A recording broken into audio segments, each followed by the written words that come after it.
sean todos ustedes bienvenidos. Quiero iniciar en reiterar la importancia de ubicar la ruta de evacuación, así como las áreas de emergencia y el curso de unión y funcionamiento. Asimismo, se necesita para celular, en su caso, por el movilidad. Distinguido auditorio, la Suprema Corte de Justicia de la Nación, a través de la Casa de la Cultura Pública, ministro Mariano Rivera, les da la más solemne medida al Seminario de Administración Jurídica. El día de hoy nos acompaña en el presidium el maestro Alfredo Valenciano, ponente el día de hoy, y la doctora Elizabeth Torres Rostro, directora de la Casa de la Cultura Pública. A continuación, se le cede mucho la voz a la doctora Torres Rostro para que dirija las palabras. Buenas tardes. Complacidos de que estén de nueva cuenta algunos con nosotros y los que son de primera oportunidad, pues gracias por estar aquí en su casa. Es de suma importancia este seminario de argumentación jurídica que ahora inicia, tomando en consideración que toda transformación en la sociedad se produce justamente desde uno mismo. Entonces, estas enseñanzas que se lleven ustedes van a adquirir conocimientos que seguramente en su práctica profesional nos van a ayudar en principio para la correcta aplicación del derecho y enseguida para tener la certeza jurídica que deban de realizar a la hora de sus decisiones. Nosotros, como siempre, deseamos que la pasen muy bien, que aprovechen sus conocimientos, que se relacionen entre sí. Recuerden que somos también una cadena de apoyo para esa transformación que buscamos y de otra manera no lo podemos lograr. Entonces, entre todos los que estamos aquí siempre, tengan la consigna de que será para hacer lo mejor para nuestra sociedad. Muchas gracias. Acto seguido, para quedar formalmente inaugurado este evento, doctor realiza la palabra al maestro Alfredo Valenciano, por lo que les pedimos amablemente se pongan de pie.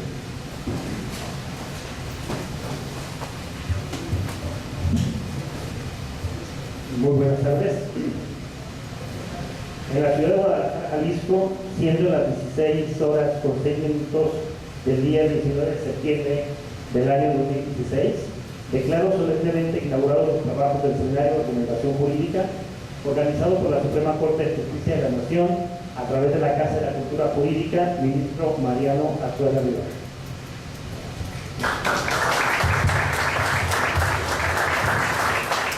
Pueden tomar asiento y de la misma manera se invita a la doctora Torres Rostro a tomar lugar en el curso si así lo desea. Hecho lo anterior, se menciona que se abordará el tema argumentación y retórica por parte de nuestro invitado. Para dar formal a este evento, se requiere la asignatura curricular de disertante.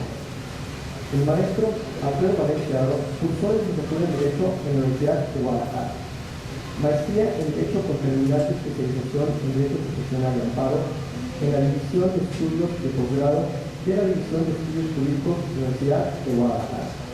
Desde septiembre de 2004 hasta marzo de 2014, se desempeñó como titular en diversas materias en las carreras de Derecho, Relaciones Internacionales, Mercados Globales y de materias comunes a las carreras económico-administrativas y materias sello, en el campus Zapopan de la Universidad del Valle de México, antes campus Zapopan de la Universidad Tecnológica de México. Actualmente es director académico de área de Ciencias Sociales y Derecho de la Universidad de La Mar, además de ejercer como abogado litigante en materias civil y mercantil y como docente de asignaturas en instituciones en IVA y en IVA. Sin más preámbulo, cedo el uso de la voz al maestro Valenciano, no sin hacer recibido con un fuerte aplauso.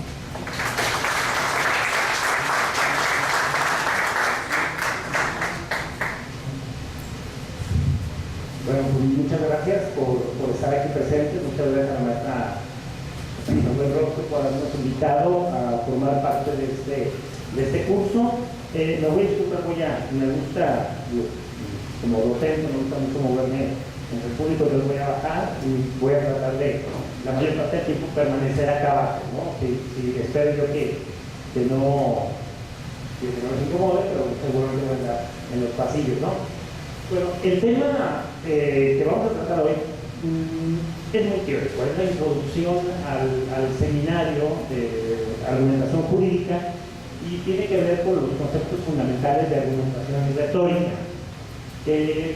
Mis compañeros del día de mañana, en la próxima semana, tocarán temas más prácticos pero que están enlazados con este que a mí me tocó desarrollar el día de hoy. Voy a de cualquier manera tratar de hacer lo menos árido posible el tratamiento de estos temas, buscando sobre todo dos cuestiones. Primero, la interacción, por lo que les voy a pedir su colaboración constante, permanente en el curso. Por ahí incluso traigo preparadas algunas dinámicas en las que les voy a pedir su participación voluntaria, y sobre todo también una cuestión importante que les voy a pedir, por favor, que las dudas se planteen en el momento mínimo que surjan, con la finalidad de irlas desahogando conforme vayan surgiendo y no esperar hasta al final, cuando ya, por ejemplo, carecen en algunos casos carecen de sentido las dudas que estuvieron formular, ¿no? Entonces, pues vamos a iniciar con el tema de la argumentación. Voy a seguir, en la medida de lo posible, voy a seguir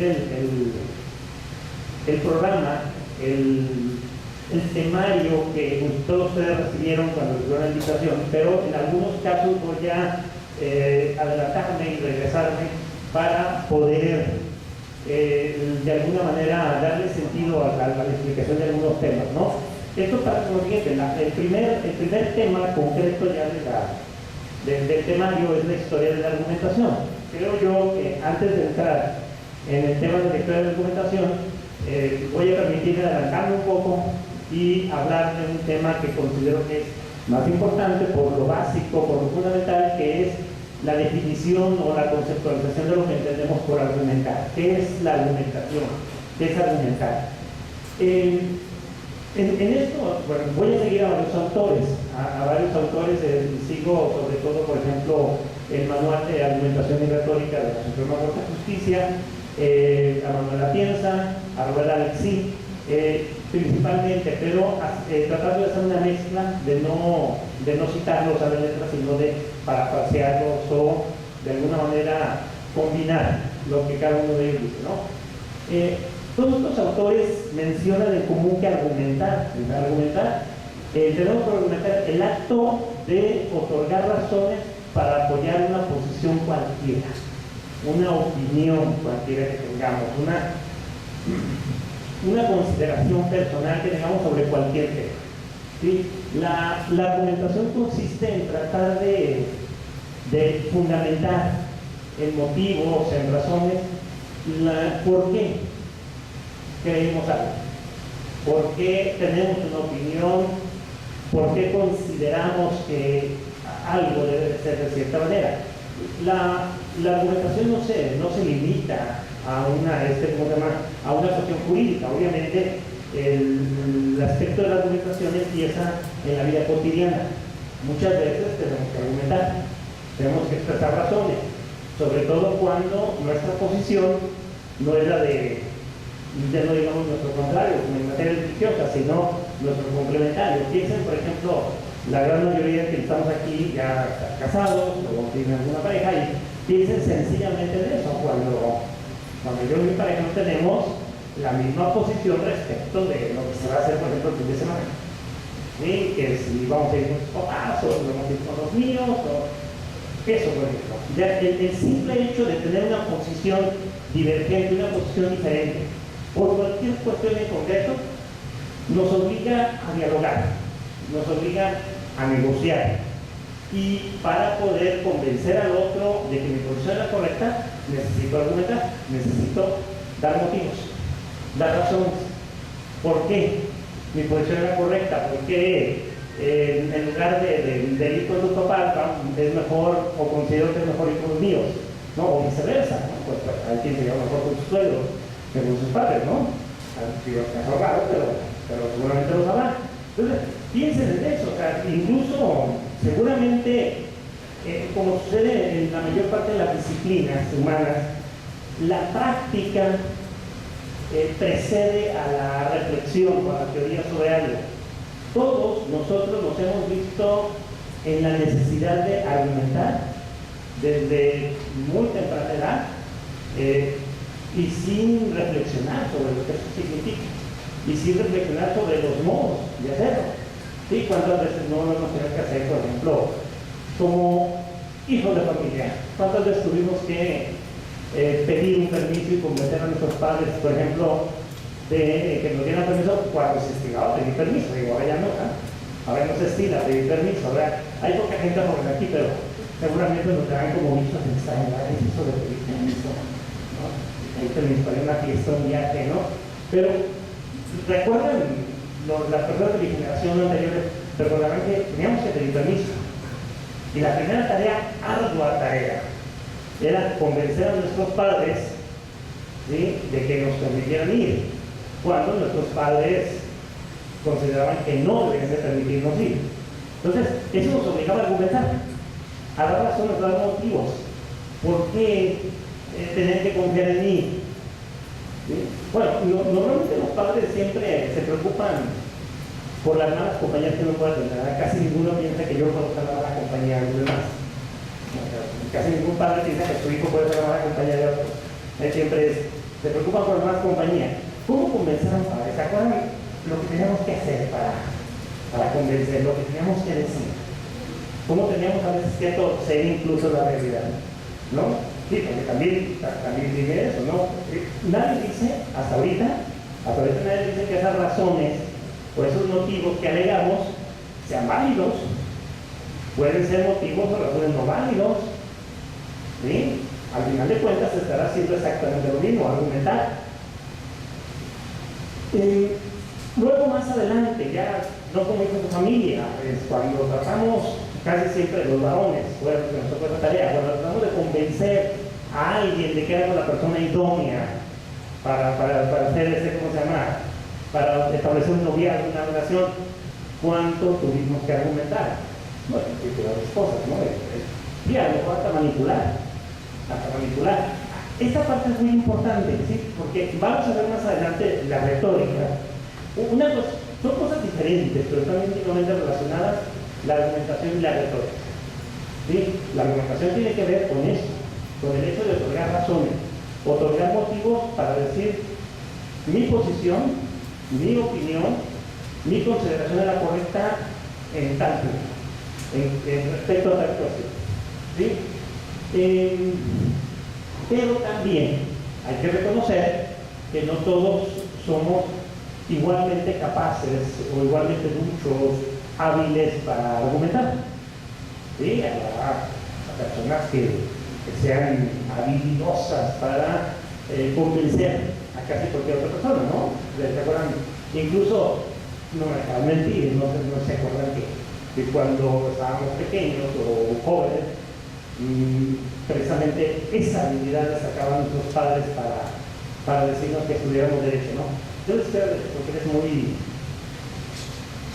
¿cómo decían? Muy nervioso. ¿Era qué? Hablaba mucho, alegaba mucho. O sea, finalmente, aunque no lo queramos, argumentamos. ¿Sí?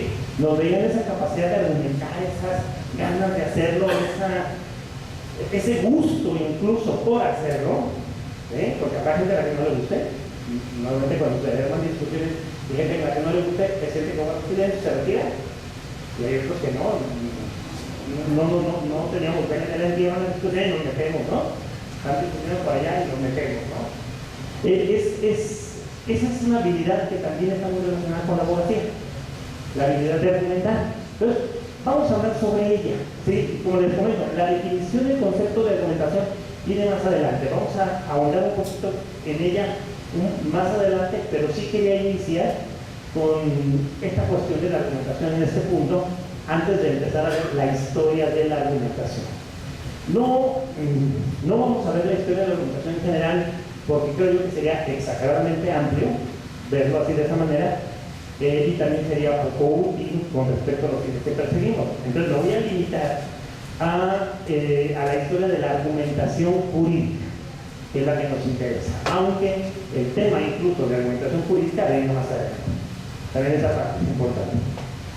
Miren, vamos a iniciar por el principio, digamos, común. Se suele establecer el nacimiento, el surgimiento de diversas instituciones que todavía siguen vigentes en el mundo occidental en la Grecia clásica, en la Grecia antigua. Casi todo lo que nosotros actuamos, decimos, pensamos, tiene su origen en la Grecia antigua. Hay cosas nuevas, definitivamente, pero la mayoría incluso los arquetipos o los prototipos por los que seguimos definiendo muchos problemas sociales o comunes de la vida tienen nombres griegos, ¿no? El famoso complejo de Edipo, que todos entendemos de qué se trata el complejo de Edipo y viene de un mito griego, ¿no? Como tantas otras cosas, la argumentación también se considera que es algo que surge en la Grecia clásica, específicamente en el siglo V a.C. ¿Sí? Ahí se considera que surge tal como la conocemos actualmente, como esa habilidad de la que hacemos uso los abogados todos los días por escrito y oralmente. ¿Sí? Surge en el siglo V en Sicilia, que también es la comuna de la oratoria, pero también en esa misma época se da el surgimiento de la filosofía en otra región griega, al otro extremo del imperio griego, que es Jonia. O sea, también el nacimiento de la filosofía, y por último también se da el florecimiento de la democracia en Atenas. Estos tres elementos van a ser importantes para el surgimiento de la argumentación jurídica, ya propiamente hablando de esa habilidad de exponer razones, pero para perseguir fines jurídicos, fines que aterrizan en derechos y obligaciones para la persona. ¿Sí? Estos tres factores son importantes para el surgimiento de la argumentación jurídica.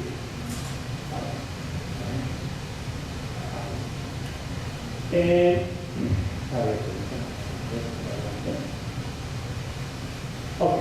Mire, por ejemplo, se considera que la oratoria surge en Sicilia en el siglo V por la combinación de varios factores. ¿Sí?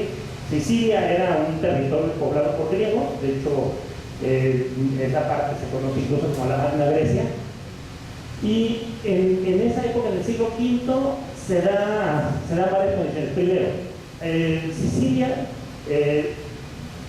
pasa un periodo histórico de inestabilidad política instituida por varios tiranos. La figura de los tiranos, que es una figura política muy importante, muy subgénérica del derecho griego.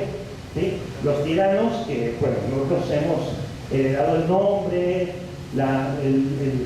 el mote como calificativo negativo, pero la institución de los tiranos en Grecia tenía una justificación normalmente, ¿cómo se llama? Una justificación política sublime. ¿Cuál era? ¿Alguien recuerda, por ejemplo, cómo se justificaba la institución de la tiranía en Grecia?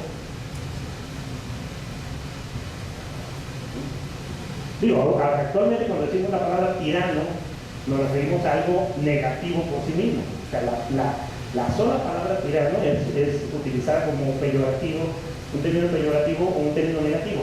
Pero en la Grecia antigua, el término tirano no necesariamente definía un tipo de gobierno abusivo como el que normalmente se designa cuando se habla de tiranía. ¿Sí? En la Grecia antigua se hablaba de tiranos cuando se referían a personajes políticos que debían ejercer el poder sin consultar a las asambleas populares, pero normalmente buscando el bien de la comunidad. Es decir, se consideraba que una ciudad estaba en una situación de peligro, por ejemplo, por una invasión próxima, o se encontraba en peligro por una emergencia sanitaria, alguna enfermedad, una epidemia, o que se encontraba en peligro por escasez de alimentos. Y entonces, en esos casos, se consideraba que no había tiempo, oportunidad, que no era conveniente discutir las cuestiones de las asambleas populares, de las asambleas de ciudadanos, y lo que se hacía era otorgarle el poder a un personaje que lo ejercía sin consultar.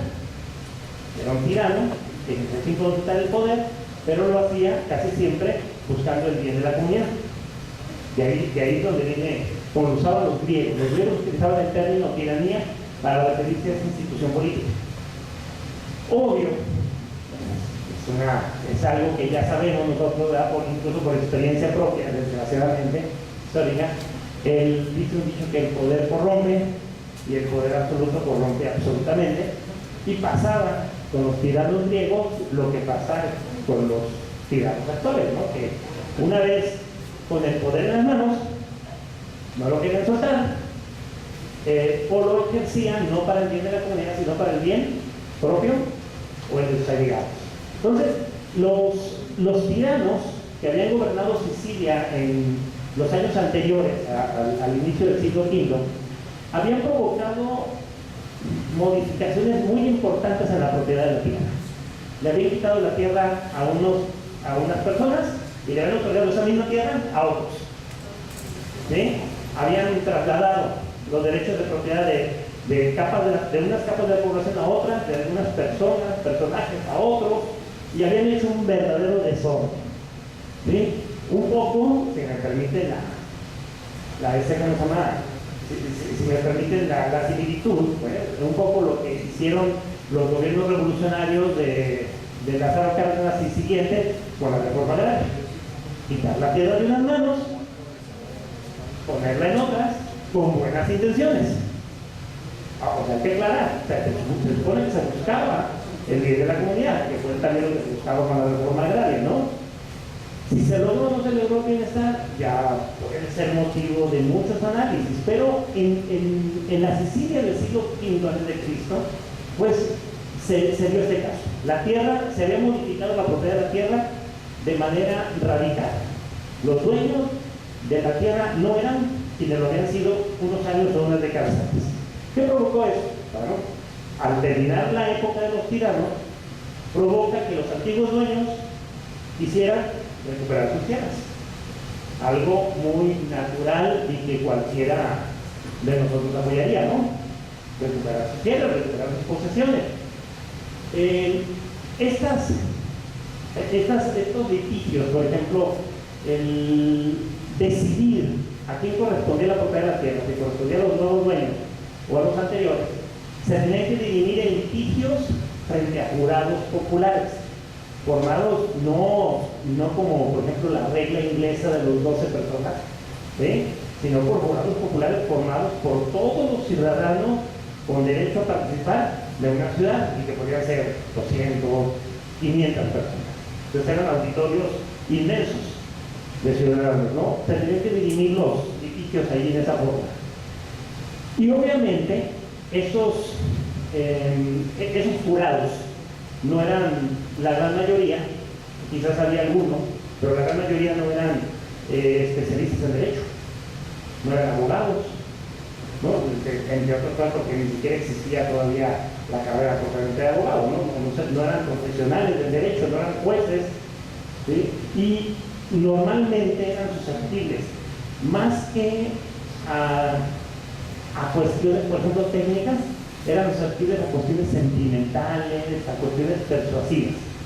Estas condiciones permitieron que surgiera, que floreciera en Sicilia el arte de la oratoria, porque quien quería llevar un pleito de propiedad, lo que tenía que hacer era tomar la palabra en las asambleas de la manera más florida, de la manera más elegante, de la manera más sentimental, persuasiva, incluso manipulando las emociones del auditorio, convencer al jurado popular de que tenía la razón.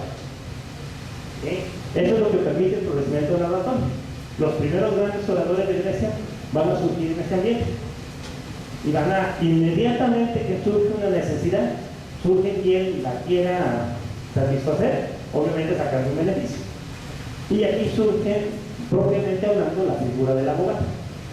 ¿Sí? ¿Alguien recuerda lo que significa la etimología de abogado? Abogado.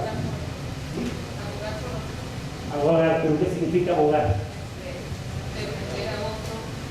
Defender a otro es Más sencillamente para es ¿cuál abogado? A ver. Es hablar por otra persona. Decía que es hablar por otra persona, básicamente. ¿Por cualquier persona? No, propiamente por tu defendido.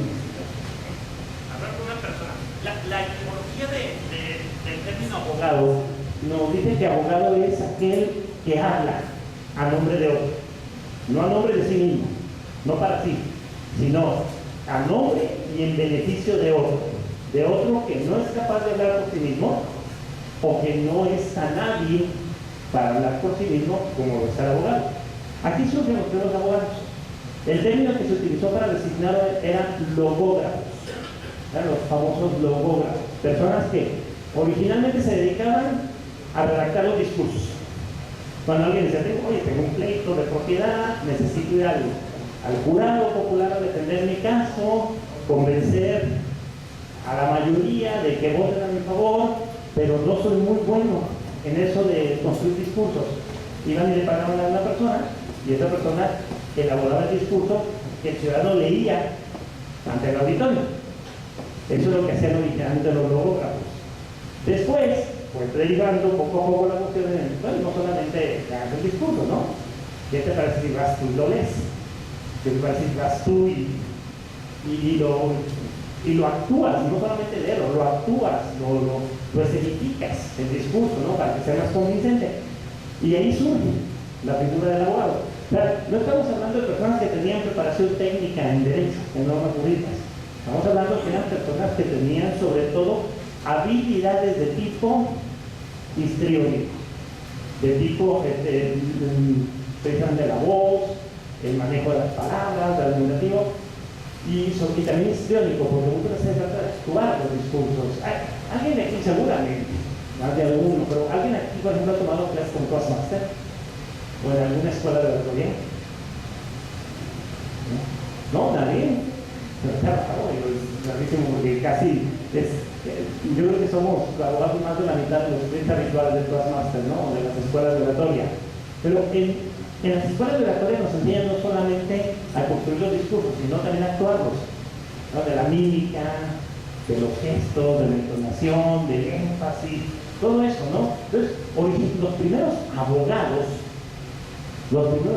no son especialistas en derecho, son especialistas en oratoria y especialistas en artes escénicas, se escenificaban los discursos.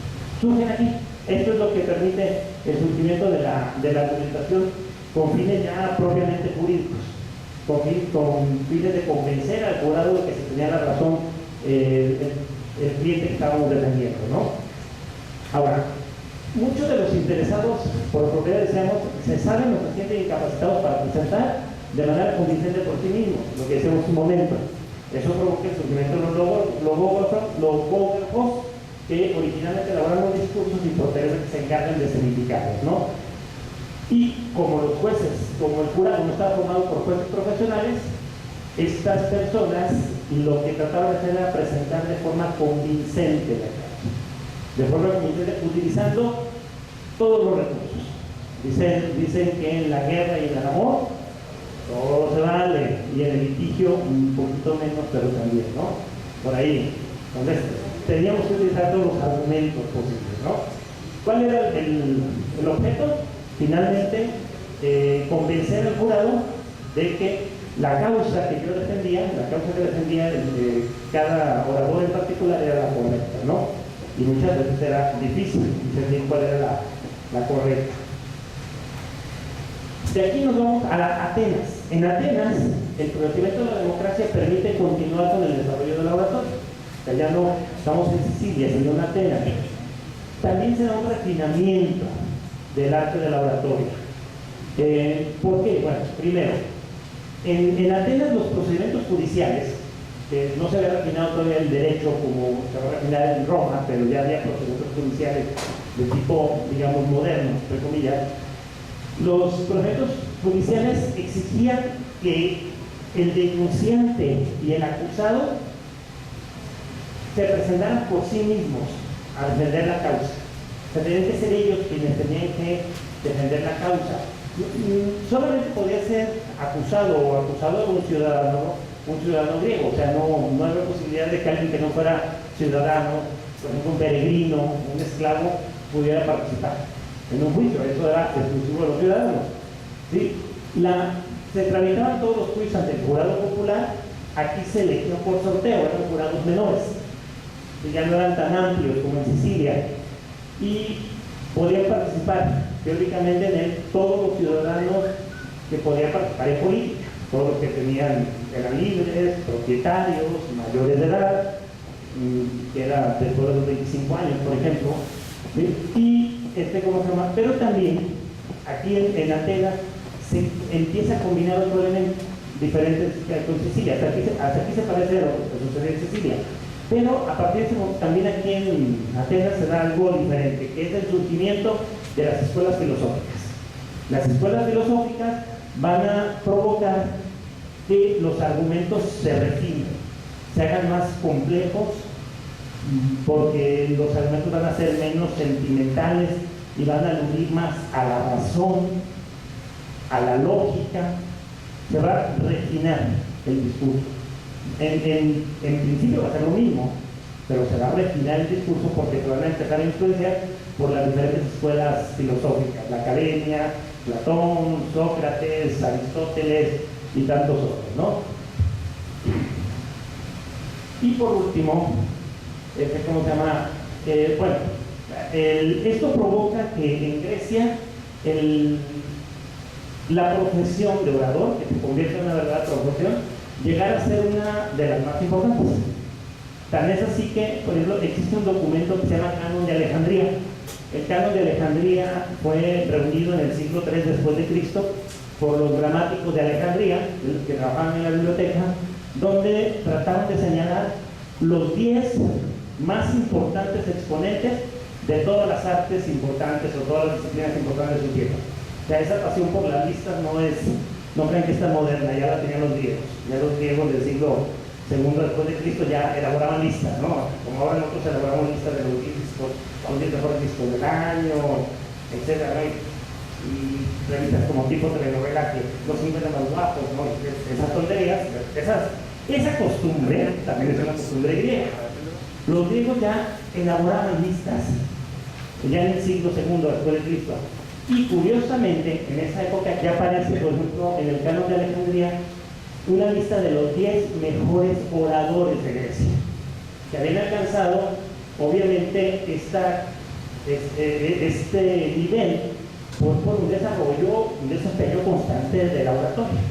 Casi todos ellos en el foro, algunos en la política, algunos en los dos ámbitos, como abogados, defendiendo causas, y también en la política, ¿no?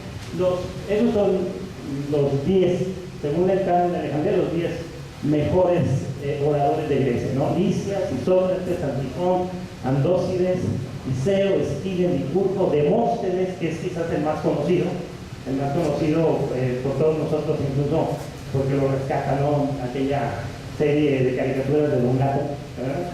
Sí, precisamente con la figura de uno de los miembros de su pandilla, Demóstenes, ¿sí? Hipérides y Dinarco, ¿no? Estos 10 personajes se van a volver famosos por ser capaces de convencer con sus discursos prácticamente de cualquier causa, ¿sí? Y por darle al arte de expresar en palabras los argumentos el nivel de una disciplina de primer nivel.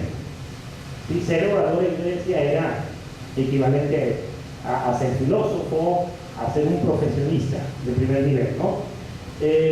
Demóstenes es famoso incluso porque logra sobrepasar sus limitaciones personales. ¿Alguien recuerda cuál fue la principal? Era tartamudo, ¿sí? Entonces debe de ser impresionante, ¿no?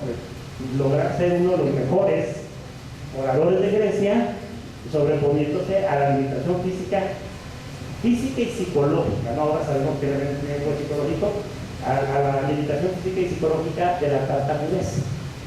Y esa debe ser importantísima. Digno de admiración, ¿no? Un poco lo que sucede ahora con los paralímpicos, ¿no? No les ha pasado sentirse, por un lado, conmovidos, pero por otro lado, avergonzados de ver, por ejemplo, a los atletas paralímpicos poder nadar, por ejemplo, una que a 50 metros con 2 brazos menos, o la bicicleta con un solo pie. ¿Alguno que le llamara especialmente la atención? Si no tienes un brazo, solo con una extremidad, Y es posible que nosotros nos fuéramos capaces de lo mismo con las dos piernas, ¿no? De los dos brazos. O sea, eso es lo que llama la atención. Eso es lo que hace famoso Demóstenes. O sea, Demóstenes logra tal refinamiento, sobreponiéndose a sus limitaciones, que se vuelve, de alguna manera, de entre los 10, el más famoso incluso hasta nuestros días. Y por algo ha sido utilizado su nombre como sinónimo de gran orador, ¿no? Entonces, en Grecia, el ejercicio de la oratoria, el ejercicio de la argumentación y de la argumentación política propiamente dicha, van a estar indisolublemente unidas. O sea, no se conoce datos de que se hubiese desarrollado la oratoria para otros fines, que no fueran o jurídicos o políticos. Todas estas personas llevaban a cabo tareas de tipo moral, de tipo de abogacía, trabajo de abogados o trabajo de políticos, parlamentarios. Entonces, no se sabe que se hubiese utilizado para otros fines distintos. Entonces, ahí, por ejemplo, hasta ahí este momento el desarrollo de la oratoria, ¿no? Además de ser una de la argumentación retórica, de la argumentación oratoria, Grecia también va a ser cuna de la filosofía, de la reflexión razonada sobre todas las cosas, sobre el origen del mundo. Obviamente la filosofía está denostada, ¿no? Ya saben que ha sido eliminada de muchos planes de estudio, ¿no? Ha sido eliminada el plan de estudio de la preparatoria, del bachillerato, y no ha sido todavía, no ha logrado ser desterrado los planes de estudio de derecho, pero va camino para allá, ¿no? Ya poco a poco se le da mucha importancia. Ya en el CENEMAL, por ejemplo, no viene ninguna pregunta de filosofía del derecho. Entonces, créanme que es cuestión de tiempo en que desaparezca de los planes de estudio. La filosofía es todavía, digamos, la muchacha fea del baile, ¿no? Esa con la que nadie quiere bailar, ¿no? Hasta que saben, igual que la canción de la fea, hasta que saben que no quiere bailar mejor, ¿no? Hasta que la conocen, ¿no? Y a veces no saben tiempo de conocerla. Pero la filosofía es ese arte de reflexionar sobre todas las cosas, pero se confunde a veces con una reflexión inútil, ¿sí? No, es muy común un dicho popular que dice: ¿qué estás haciendo? ¿No? Por aquí filosofando, reflexionando sobre la inmortalidad del cangrejo, ¿no? Sobre cosas inútiles. Pero en Grecia, sí, efectivamente, la filosofía sirve para reflexionar sobre muchas cosas, pero también va a servir para reflexionar, para construir los argumentos jurídicos que van a ser presentados en el foro, o sea, darle una aplicación práctica a la filosofía. Reflexionan sobre la oratoria y la argumentación por lo menos los tres grandes filósofos de la antigua Grecia: Sócrates, Platón, Aristóteles, algunos otros filósofos menores. Y mucho de esto que sucede en Grecia con la oratoria y con la argumentación va a pasar a Roma, como tantas otras cosas. Y ahí encontramos los siguientes antecedentes. Esta parte yo sé que es muy árida, porque son puras cuestiones históricas. Pues vamos a tratar de pasarla rápido. En la Roma republicana, la oratoria va a encontrar un campo fértil para desarrollarse, ¿sí? En dos campos especialmente: en las disputas en el Senado, ¿sí? Que nada tienen que ver con las disputas que actualmente se dan en el Congreso mexicano, grande, ¿no? Allá a la luz del día se asesinaba, ¿no? A escondidas, ¿no? A la luz del día se llevaban los golpes, incluso el asesinato en las disputas, y también en los procedimientos judiciales, que ahora están más refinados. En la Roma republicana se desarrollan ambos de manera muy amplia. O sea, la vida republicana, la vida senatorial, las disputas judiciales y con ella la oratoria se van a desarrollar. Y curiosamente, al terminar la época republicana, con el imperio, van a perder fuerza los tres. Van a perder fuerza el Senado como institución, las disputas senatoriales, van a perder también fuerza los procedimientos acusatorios, y también va a perder fuerza la oratoria en consecuencia y la argumentación, ¿no? Dos personajes van a ser los más importantes oradores de la Roma antigua, según por lo menos tenemos noticia de ellos: Cicerón y Quintiliano. Cicerón, Marco Tulio Cicerón, que nace en el año 106 a.C. y fallece asesinado en el año 43 a.C. Cicerón une a su destreza sobresaliente en el arte de argumentar de manera oral también una abundante obra teórica sobre el mismo, sobre el arte de ser orador. La mayoría de los discursos del foro y del Senado de Cicerón tienen objetivos muy precisos. O sea, Cicerón, una de las cosas que señala es que la oratoria no se debe desarrollar como un arte fatuo o como un arte sin objetivo. Tiene que ser un arte con objetivos muy precisos. Y así sucede con sus discursos.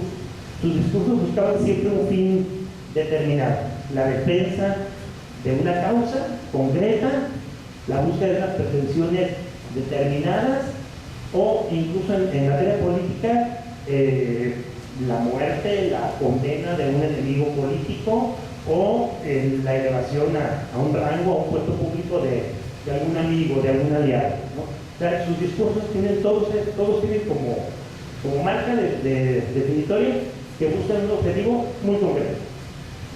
En sus obras se plantea, por ejemplo, las características del orador ideal, que vamos a ver más adelante, y el método de disertación, que hasta el momento es el que sirve de ejemplo a las escuelas de oratoria y de argumentación. O sea, él inventa más.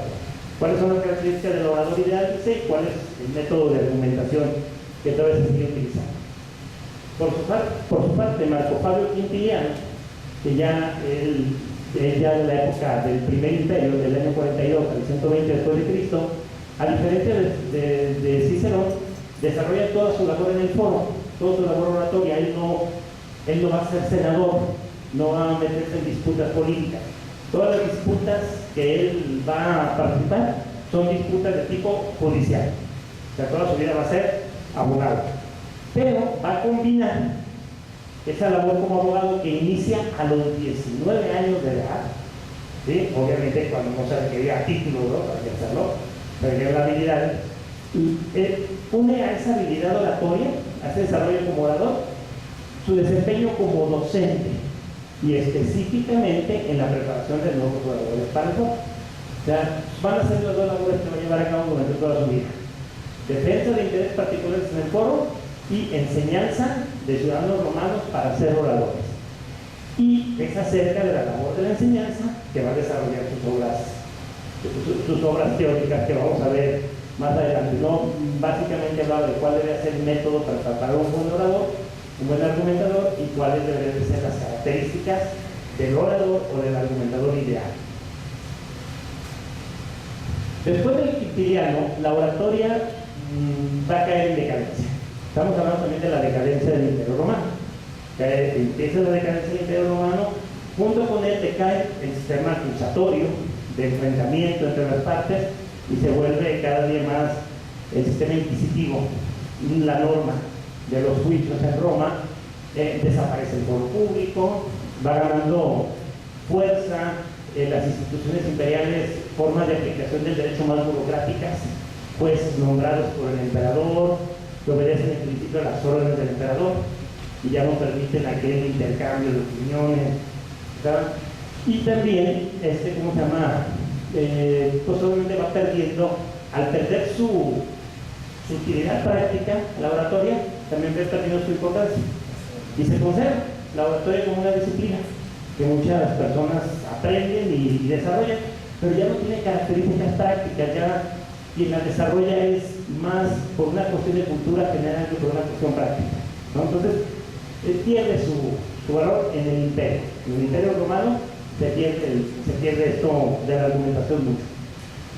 Durante la Alta Edad Media, el ámbito por excelencia del desarrollo de la argumentación va a ser la elocuencia sacra o ars praedicandi, ¿sí? O sea, es la forma principal. Durante la Edad Media, los litigios no van a parecerse absolutamente nada al sistema acusatorio que actualmente está en boga, sino que se van a parecer más a cuestiones inquisitivas, y por lo tanto no va a tener importancia el desarrollo de la oratoria, la argumentación oral en los foros. Pero en el lugar donde se va a llevar a cabo más el tema de la argumentación va a ser en los templos, ¿sí?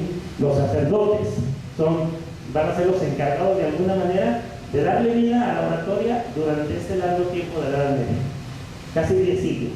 Si recordamos, la Edad Media inicia con la caída de Roma, finales del siglo V, y termina según lo más aceptado, el siglo XV. Algunos dicen que con la invención de la imprenta, otros dicen que con el descubrimiento de América, otros más que con la caída de Bizancio, pero todos en el siglo XV, ¿no? Durante todo este tiempo de la Edad Media, la oratoria va a quedar confinada a los templos. Y es una oratoria donde desgraciadamente no vamos a encontrar ese enfrentamiento que se daba en Roma y en Grecia de razones distintas o posturas distintas. Va a ser normalmente la postura del sacerdote, la postura oficial, que va destinada a los feligreses que la tienen que escuchar y la tienen que aceptar como válida, ¿no? Pero ahí es donde se desarrolla la oratoria, digamos, durante la Edad Media. En la Baja Edad Media, ya al final, va a resurgir la oratoria. Y va a resurgir de la mano también del resurgimiento del derecho romano, en el nacimiento de las universidades, principalmente a través de los métodos de estudio, de los métodos de enseñanza del derecho de Ignazio de Bolonia, que van a ser perfeccionados por la escuela de los glosadores, los glosadores, y van a encontrar así como que su cúspide, su máxima expresión en Bartolo de Sassoferrato, ¿sí? Que son cosas que ya hemos estudiado todos en la historia del derecho, ¿no? Y no voy a abundar mucho sobre esto, pero en las primeras escuelas de derecho, la Universidad de Bolonia, la Universidad de Ravenna, París, ¿cómo se llama? Pues van a tener, sobre todo la enseñanza del derecho va a tener tres técnicas: la técnica de la lectio, la técnica de la disputatio y la técnica de la tesis, que actualmente queremos por ahí hacer resurgir en las universidades, pero que está muy desacreditada, ¿no? Todo el que puede huir de la tesis, huye de ella, ¿no? Como una maldición, díganme si no es cierto, ¿no?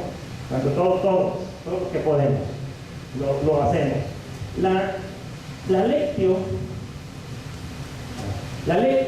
inaugurada por Ignazio, era un método docente que consistía, como su nombre lo indica, en una simple lectura comentada.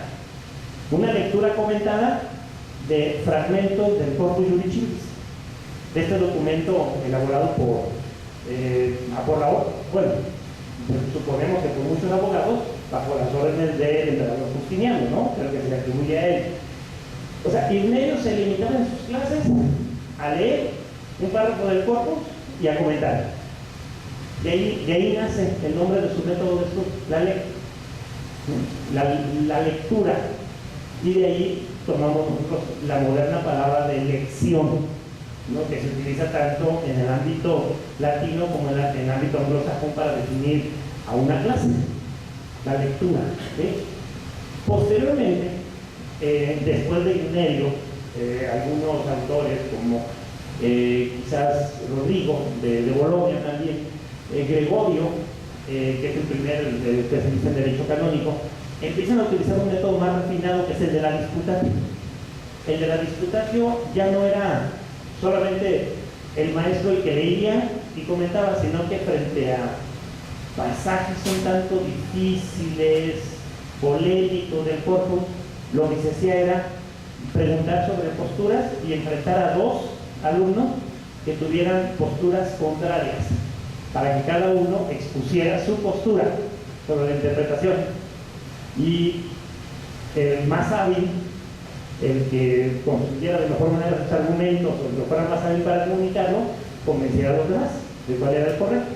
Y casi siempre se salvaba con las anotaciones que hacían al margen de sus libros de estudio los estudiantes, ¿no? De ahí viene el nombre de las escuelas, los adores, por estas anotaciones al margen. Estas dos, por ejemplo, estas dos técnicas de estudio van a hacer que resurjan, y en el ámbito de la enseñanza del derecho que resurja la oratoria, ¿no? Aunque todavía sin fines prácticos, son fines netamente pedagógicos. Finalmente, la tesis es la que sí va a darle más fuerza a la oratoria, porque, bueno, la tesis finalmente sigue siendo lo que los doctores medievales se imaginaban, ¿no? Era la elaboración de un texto, en aquel entonces era un discurso, oral más bien, pero un texto que explicara la postura del sustentante sobre un punto concreto del derecho. Y la defensa ante un sínodo de jurados de esa postura. la defensa pública. En aquel entonces la defensa se llevaba a cabo en la plaza pública. Podía acudir el que no tuviera nada que hacer más el domingo, podía ir a sentarse, ¿no?, a escuchar las disputas, y el sínodo de doctores estaba formado por todos los doctores de la universidad, por todos los que tenían licencia para enseñar en la universidad.